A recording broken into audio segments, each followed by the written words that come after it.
All right, because I want to be cognizant of everybody's lunch hour. Thank you for joining us.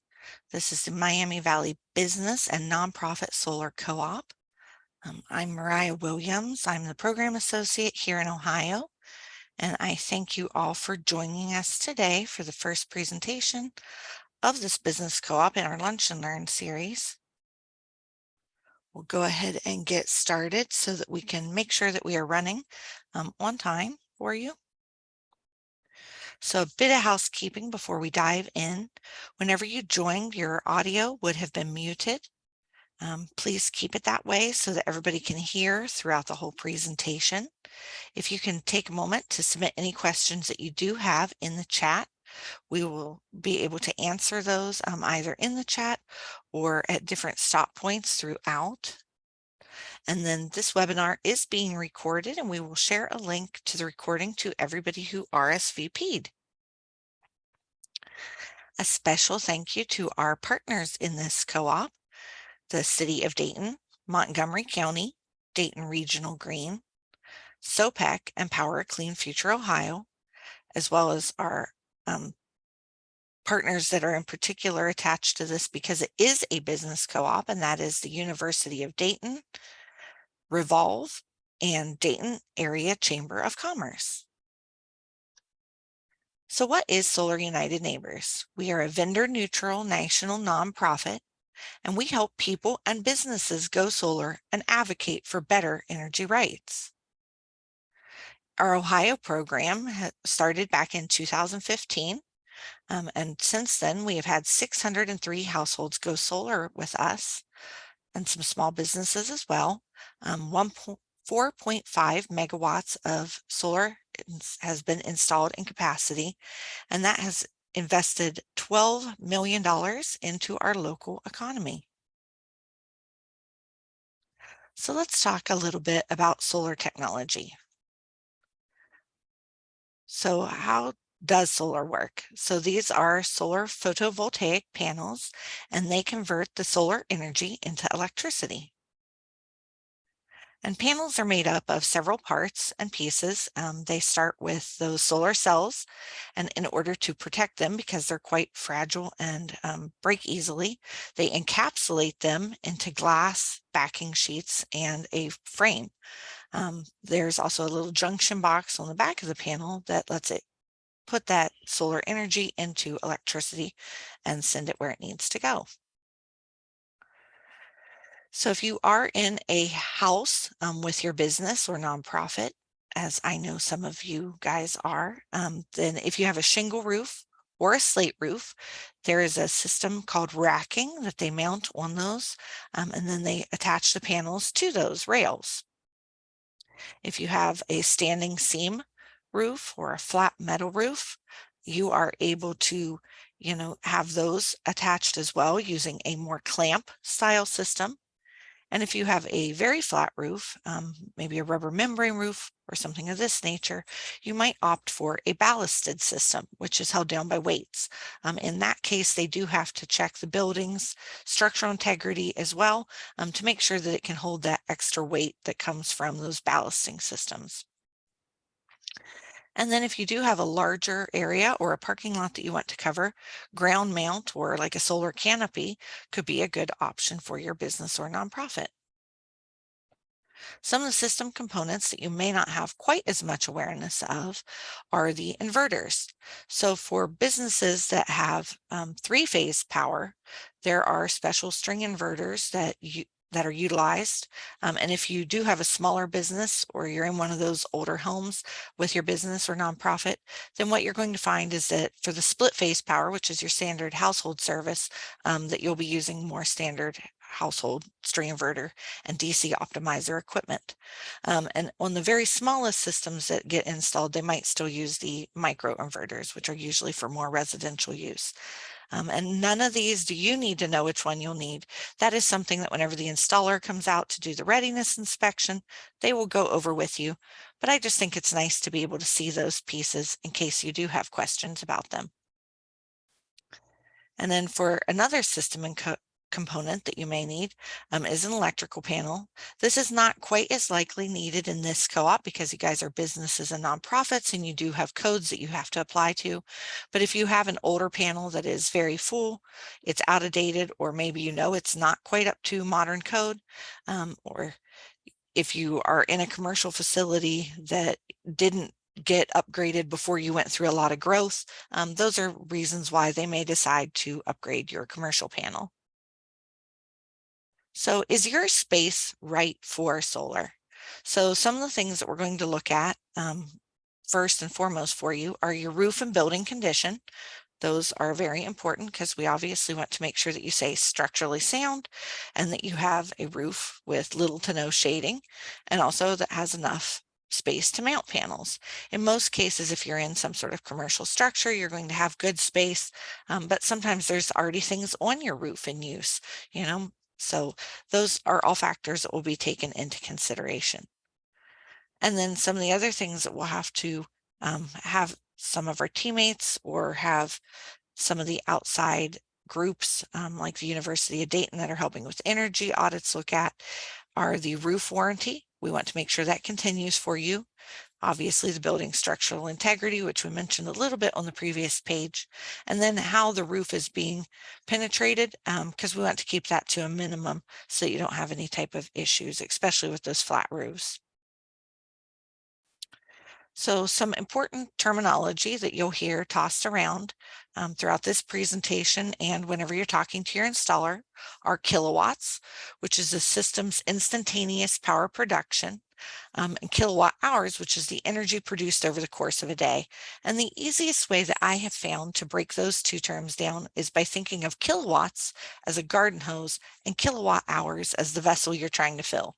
So let's say that your pool is like a normal backsize yard pool size, and you can fill it with your standard garden hose off of one little faucet. But if you have a bigger business or some high power needs like a printing press or something of this nature, you are going to need more draw, more of that garden hose. You'll need two hoses or you'll need a fire hose. And you might be trying to fill something more like an Olympic sized swimming pool or even a small lake, in which case you definitely need to have more water coming in, that more pressure, that more kilowatts, so that you can fill that bigger need, that kilowatt hours over the course of a day. The average small commercial size here in Ohio is 25 kilowatts to 50 kilowatts, and that size will be based on your site goals and your budget and covering, whatever you're looking to cover, maybe 100% of your consumption. And here in the picture, we have a small trophy and engraving shop that is here in the Midwest that went solar with us. And you can see that they were able to cover a couple of their roof surfaces with solar so that they can utilize the power more evenly throughout the day, because those have a couple different orientations to them. And your business will be able to participate in net metering, which is if your panels, whenever they're absorbing sun and converting it from DC to AC, are putting more power out than your business needs.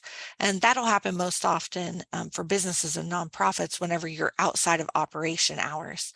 So perhaps you're out of office every Monday, or if you're a school and you have the summer off when those are high production months, that energy will go back out to the grid. It's not wasted, and the power company will give you a one-to-one credit on that power. So that's on the generation side of things, but you'll earn credits for future energy or credits against your bill, and so it'll offset other things down the road for you.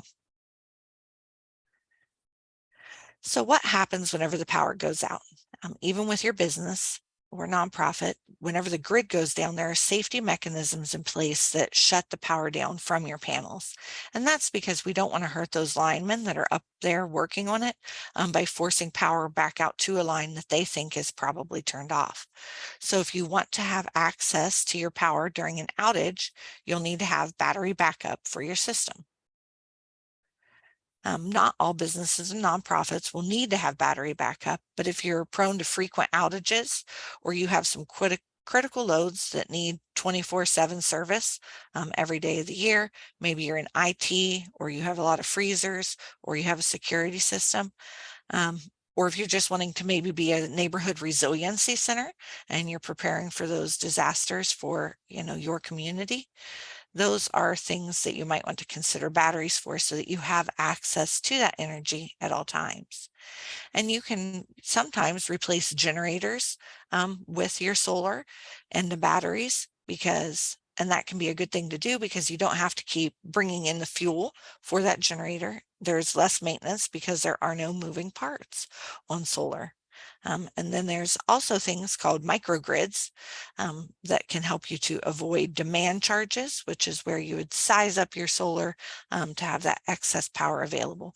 The biggest case use for that we see right now is fleets that are converting to electric because they need to be able to have that on-demand power supply for charging those vehicles quickly, which usually amounts to a very high demand charge on their power bill. Another optional component for this co-op is electric vehicle charging. And some of the reasons that you might want to look into this are for that fleet electrification purpose that I mentioned, or to attract customers. Whenever customers are driving electric, they're very used to using apps to help them find where they want to charge whenever they're in a given area. I know that I do that. And I go to restaurants and businesses, parks and things that have charging because that way I can charge my car whenever I'm out of town. So I'm no longer visiting the fueling stations unless they have charging, but I am visiting local restaurants more often. So if you, think that you might have some use case for out of town visitors stopping by your lot, or if you want to attract in local customers that do have electric vehicles, you can future proof your lot for those people or the potential for your extra fleets. And charging doesn't have to be offered for free to people. So it can be something that you can get additional revenue from by having, a small fee attached to those chargers for people to fill up whenever they use them. So do we have any questions about solar parts or pieces before we move on to commercial solar economics? Thank you, Mariah. We have one question. Is there a cap on how much businesses and nonprofits can offset? Businesses and nonprofits in your area are allowed to offset the same as residential is. So you can have a system that is sized up to 120% of your energy needs. And they do that because they know that here in Ohio, you're not going to produce quite as well in the winter because there's, less time available with the sun in the day, with us being in the northern hemisphere. But they will help you to right size to cover as much of your needs as they can whenever the installer comes out to make your proposal.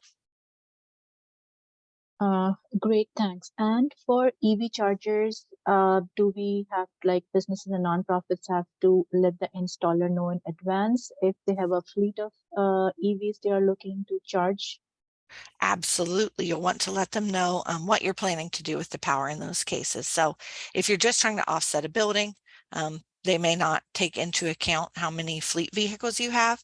So if you already have a fleet or if you've got a fleet on order, I would definitely let them know that so that they can help you to size it up for them and their power needs. And then we do have we haven't necessarily worked with some of the commercial installers before, but I participate in an electric vehicle group outside of Sun as kind of a hobby. And I know of some commercial installation companies for those, and we can set them up to work with the installers to help you out with those needs as well. Most of the solar installers are going to install just some basic pieces like you've seen in this top picture where they're not networked units. Those ones are just ones that are attached to your power system. Those are great for fleets because you can get the data from the vehicle or the charging equipment itself. The bottom one is one that is installed by a company. That one is a charge point unit, and that one is one that is networked. So it has, an app that goes with it that end consumers can use. So just make sure that you let us or the installer know what you're wanting to do, if you're wanting to be able to bill people, or if you're just wanting your fleet vehicles to use it so that we can get you set up with the right type of equipment. Great. Thank you, Mariah. You are welcome. Thank you. All right, so let's dive into the economics. So solar is a great investment for businesses, nonprofits, and households. The costs have dropped over the years. We used to see it somewhere up around, $18 to $20 a watt, and now we're down on the market rate at about $3 a watt. So it has an excellent return on investment, especially now that the 30% federal tax credit is available for both businesses and nonprofits. And there are even some ways that you can earn some additional tax credits if you're in a specific type of census tract. Those businesses, I think in your area, would most likely be, I know Salem Avenue is a good example in Dayton. So if you're along Salem Avenue, you're going to fall into one of those types of census tracts. There are some other areas outside of town whenever you get into some of the little bit more rural areas. A lot of those will qualify for it, and you can get like an additional 10% then. And then there are some other credits that can be earned for American made and labor practices. So those are all things that we can follow up on, but everybody is eligible for that 30%. So that's the number we'll use throughout this presentation. There are also for businesses, not nonprofits, the MACRS, which is the depreciation of property, and those are able to be deducted. So solar equipment is able to be taken for up to 5 years, and those are deductions that you would be able to earn as well. So the systems do have to be under 1 megawatt. We do not expect anybody to be getting anywhere close to that. I would guess that, given the businesses that I've been seeing so far popping in and out of us, that we're probably going to be looking at 100 kilowatt and less systems. So nobody should be in too much concern of a point about that, cutoff line for where that is available. Nonprofits are now eligible for that direct pay, which is something new that just started because of the Inflation Reduction Act. Standalone batteries are also eligible for that 30% tax credit, which is a nice part and piece. So if you do want to have batteries, but maybe you're not ready to make the investment in both solar and batteries this year, that means that you can purchase those batteries next year and they would still be eligible for that same 30% tax credit. So maybe this year you put the solar in, you get back your tax money next spring and you put the batteries in. That is something that you could do. Just let the solar installer know that that's your plans so that they can set the end equipment up to be ready to do that later. And then your modified accelerated cost recovery system, the MACRS, as mentioned before, can be taken off. And the system is actually, you get the tax credit in the year that you receive permission to operate. Most of the time here in our area, about the same time you get your install, you'll get your PTO, your permission to operate. It happens pretty quick here in Ohio. We do have some states that it takes a little bit longer with. So sometimes if they get installed in, let's say October, they may not see their permission to operate until maybe even March, in which case that would be a rollover and the tax credit wouldn't start working and be able to be taken until the year that permission to operate happens. So something to keep in mind. I don't see that being a big issue here. You'll probably get your installation and your permission to operate within a week or two of each other. So some of the other financial things are those rolling credits, which work, year over year for the first 5 years of your system. Additional credits for energy efficiency and electrification investments. So those will be things that are discussed a little bit more if you're interested in that energy audit that we'll talk about in a few minutes, that they'll go over some of those with you. And then the Rural Energy for America program. So if you're not in Dayton proper, if you're in one of the smaller rural outlying communities or outside of town entirely, maybe you have a farm or a school that isn't in the city, those are all things that we can help you consider for the Rural Energy for America program. So let's look over a little quick, simple system cost. So let's say that you came in on that 25 kilowatt system size and that your capital cost for that investment was $70,000. Your federal tax credit would come in at $21,000. In the first 5 years, you would get to take off an additional $10,500 over the course of that for those modified accelerated depreciation credits with your taxes, meaning your net investment would be $49,000, which would come down to $38,500 after that Macker's investment. And we do highly advise you to talk to your tax professional for regulations and guidance that are specific to your business, because that's going to change so much and with so much frequency for each individual place. So that's something you want to look into, but that's just the basis for what you can look at for those. And then it's a little bit different for nonprofits because they are not eligible for those Mackers.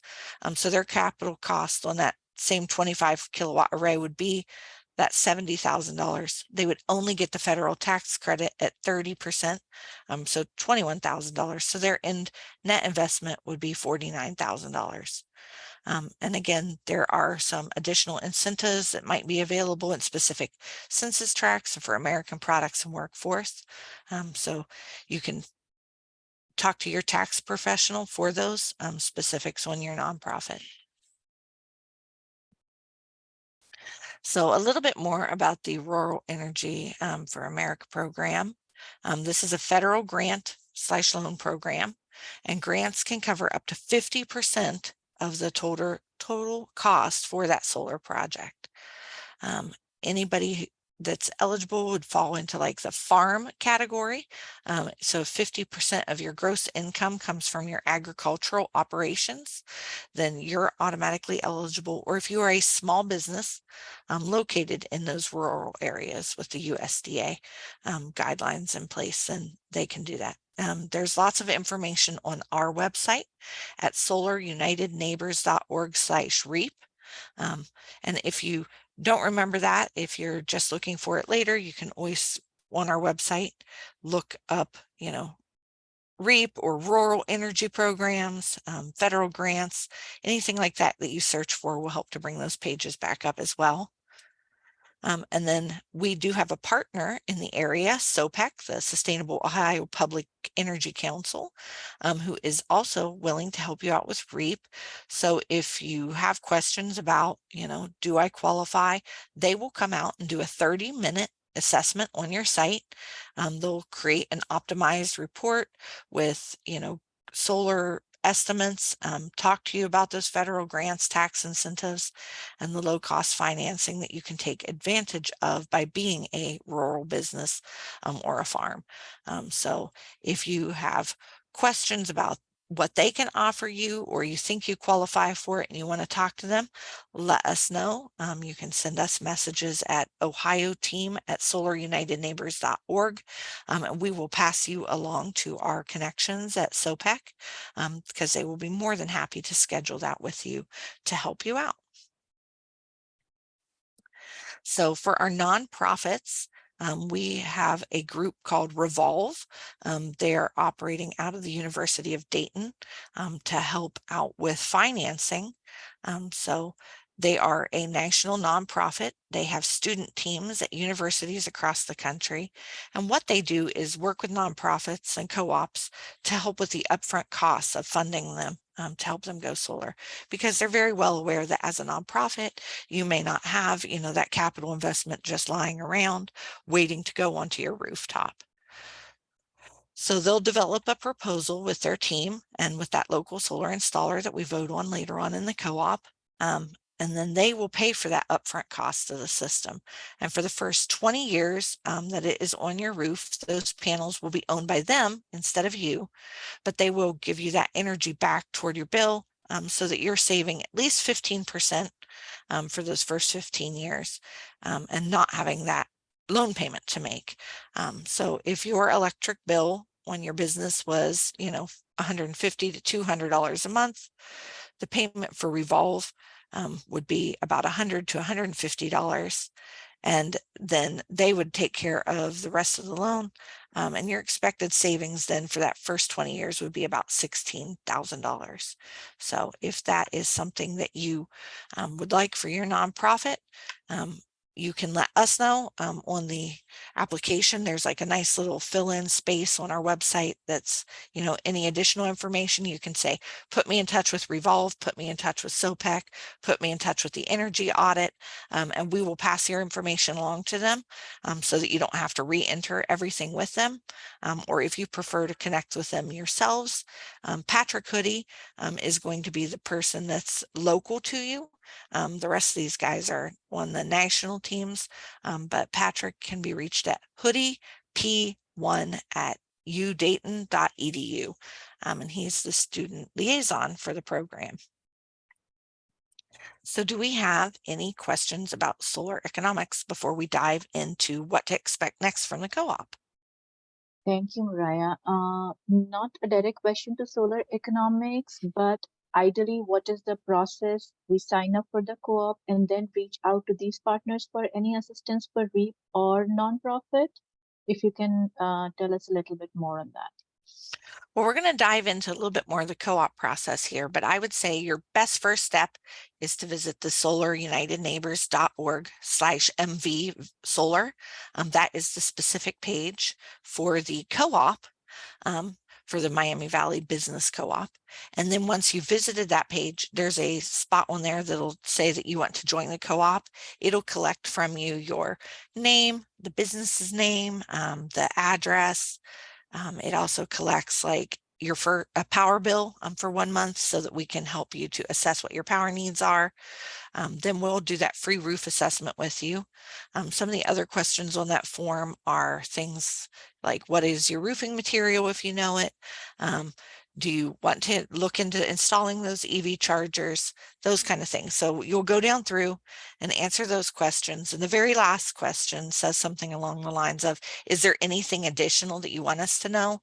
And if you fill in, that you're interested in the energy audit, the REAP programs, or Revolve, we will let those teams know about those things because I have weekly check-ins with each of those groups to let them know which businesses are wanting their services because we're just all working together as a big partnership. We have the best website set up for collection point, so it was just easiest for us to collect it from everybody and then disseminate it out to who needs it from us. But we'll go across even more of that here in the what to expect next from the co-op. Thank you, Mariah. All right, so we'll dive on in here and see if we can answer some additional parts of those questions. So this first slide up here is about the University of Dayton and their energy assessments for commercial buildings. So the University of Dayton, through their Industrial Assessment Center, which is funded by the Department of Energy, and their Hanley Sustainability Institute, have graciously offered to do energy audits. Typically, these cost anywhere between $5,000 and $10,000 for a business, and they're going to be doing them through this co-op process for free for the businesses that desire to have that done or maybe haven't already had one done through another service. So those have some specific guidelines on what they will look at. So your building does have to be between 10,000 and 100,000 square feet. They did tell us during the Munch and Learn that we had for a breakfast session, which is like an abbreviated one of these learning sessions, that they can flex those numbers a little bit. So if you have, a smaller business that's inside of a older commercial space, or you have a little bit larger school or theater, do let them know still that you're interested, and they'll see if it's something that they can flex through their program or not. And then they will collect additional bills from you because they need gas bills, and we do not have a way to collect those through our system since we only do solar. So if you're doing the energy audit, go ahead and give us your 1 month of electric bill, and then they will collect whatever else they need from you once they come out to do that assessment with you. They're also going to look at weather data. So they're going to look at, how long, what temperatures and what the climate has been around your building, so that they can help you to make other decisions beyond solar for your buildings. So they're going to determine the energy signature of your building. Do you have high points, low points? What is your typical load consumption? And they're going to generate out a report that they're going to provide to you. And they'll even sit back down with you and meet and discuss that so that you can decide, what's the right next step for your business or nonprofit? Is it to increase cooling set points? Or maybe it's to, upgrade the windows. Maybe it is to reduce your lighting load. I mean, something as simple as switching from fluorescent bulbs to LEDs could make a big difference in your overall load on the electricity for your system. So they'll help you talk about, what those points are and how those can pair up with solar so that you can make educated decisions about what the best next steps are for you. So whenever you go through, that application on our website, you're going to share energy bills to inform us for that feasibility study for solar on your property, which we do for you for free. We'll look at your roof size, how much shading there is. If you are wanting it on, a parking lot instead of on your actual structure, that's something great to list off in that, what additional information section at the end of the application. One bill is sufficient for us and for our needs, as long as it shows the tariff you're charged for each month and then the energy usage. Also, most of the time on the bills, there will be like a little graph that shows how much you were given energy wise over the last 12 months. And that's how we're able to pull that data up for what we need for it for the solar assessments. So you can do all of this though, again, at the solarunitedneighbors.org/MV Solar. That's the specific page on our site for the Miami Valley Solar Co-op for businesses and nonprofits. So right now we have just started like the step 1 of this process where we learn and we offer these free solar co-op info sessions. You'll be doing step 2 kind of on your own, which is signing up online to become a co-op member. It is completely free and there's no obligation to go solar with us. And it might not be what is best for your business, because once you get that energy audit or once you learn more about the process, maybe it isn't a good fit. We sure hope it is, because we want you to own your own energy and have that, sustainability and that, energy freedom from not being tied to such high bills from AES or whoever your provider is. And then we encourage you to spread the word, invite your municipalities, churches, neighboring business, etc. to join. I know we've already seen a little bit of that. One of the local businesses that applied automatically talked to the church next door and now they've applied. So we might see whole little clusters of it where one business takes an interest and they take all their friends on the block with them. In the next step, step 4, we will be selecting the solar installer together. So here in a couple weeks, we will put out a competitive RFP to all the local solar installation companies that feel they can handle small businesses and nonprofits. We will put all of that bid information together on a spreadsheet, and we will check all their references so that everybody knows what it is. Then anybody that volunteers to be on that review board, that selection committee, will receive those bids so that they can look them over for themselves. And then we'll have a date. I think ours is in August, if I remember correctly, for the selection committee. Yes, so we have August 14th will be our Miami Valley Business and Nonprofit Selection Committee. So on that day, we will set up a time for everybody to get together and vote on who they want to service the co-op. Excuse me for a moment.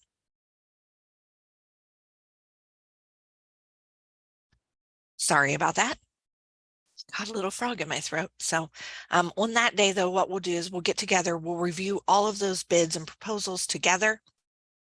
Then we'll have a vote. And that's how we end up with that bulk pricing from those installers, is by showing them, hey, all these businesses showed an interest. They went through the voting process. You're the co-op, chosen installer. and here's the pricing that you told us that you would give us for this. And that usually saves everybody 10 to 15% off of the market rate on the solar, which is a decent savings, and then you're still eligible to take that tax credits on top of those. So step 5 will be the sign up process. You'll get your individual proposal from the co-op installer. That will have the pricing specific for your needs and what you've designed into your energy system. We'll have a deadline to sign up for the co-op of September 30th. The contracts that you sign will all be with those individual installers though. That is not with us. So that is an agreement between you and them on what they're going to install and what your end result and what you're going to pay for it is. That will be off of that co-op pricing. So then, we can always look back over that with you to make sure that everything has been lined up correctly. You'll get your installation, and then after we finish all of this and everybody gets their installs, we will get back together to celebrate everybody that went solar together through the process and meet your neighbors and find out, how many businesses and nonprofits in the Miami Valley decided that this was the right fit for them at this time. So what's next? Again, you're going to want to visit that solarunitedneighbors.org/MV solar website. That's where you'll find the sign up for this. You want to talk to your other friends, neighbors about the solar co-op, because the more people we can tell them, the more businesses and the more nonprofits that want to go solar through this process that we can take to the installers whenever they're putting in their bids for that RFP, the better the pricing should be on it. So we'd obviously want to be taking to them a nice, big number of folks that are interested in it so they'll offer a better deal to everybody. And if you have any questions or need to reach out to me for anything beyond what you learned today, or in addition to what you learned today, or if you just have questions about what you've learned, you can reach me at ohteam@solarunitedneighbors.org. And now we will open it up to any questions about any part of this that you've seen or any other questions that you might have had. Thank you so much, Mariah, for walking us through the co-op process. What is the expected timeline for installations for this co-op?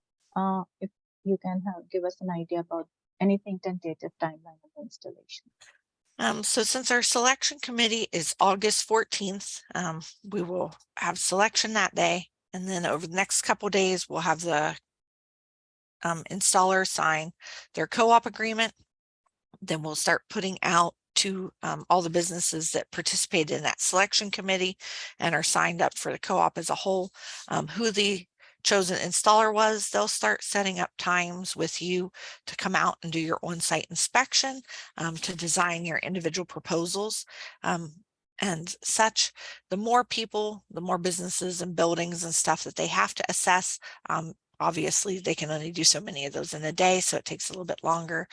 So the earlier you sign up, the quicker the process is for you, because you'll be at the top of those lists. So those first businesses that start through the process and are at the top of that list, I would say that they'll probably be seeing their assessments in very late August or early September. And then after that, it's going to completely depend on the supply chain for the equipment and stuff. So if you said, yes, I like this assessment, yes, this proposal looks good to me, and that was, let's say, September 1st for a nice round date there, and they were like, okay, we'll get all of your stuff ordered, we'll get all of the permits filed so that we can do this work whenever the equipment comes, it might be a week and things will arrive. It might be 3 months. So supply chain is running pretty good and pretty hiccup free right now. But I mean, you guys have all lived in the world here lately. That seems to change more frequently than we probably would like it to for things. So, we're kind of at the mercy of things that are factors beyond our control anymore, a lot more often than we used to be. But they'll try their best. I would expect that the first few systems from the co-op will probably go in late this year. My install in my house was done in November, so they're able to work, clear through the later months of the year. And then they'll probably take, I'd say December, January off. A lot of times the work slows down. If they get anything done, it's just a system here or there. And then they'll pick back up in February or March whenever the weather breaks again. So some of the installs will be in 23. Some of the installs probably won't be until 24. That's there's so many factors at play there, though I can't give you an exact timeline on that. That's helpful to understand, Mariah. That's pretty much it from the questions part. Thank you so much for amazing and very informative presentation. Well, thank you all for joining us. I'm really glad to been able to bring you this information today. And again, we're looking forward to hearing from you either with your application on that solarunitedneighbors.org/MV solar site, or, through email at ohteam@solarunitedneighbors.org. I have been and will continue to be Mariah Williams, and joining us on the back end today, the little voiceover was Fatima, and we're the ones that most frequently will answer your questions if you're submitting them to that email address. So please feel free to reach out to us with anything else that you think of. We really hope that we can help you get an energy audit, or a REAP assessment or a solar assessment, whatever you're looking for. So do fill out that application. We look forward to working with you. And we will give you back a couple minutes of your day so that you can enjoy your lunch without my voice. So we'll catch you later.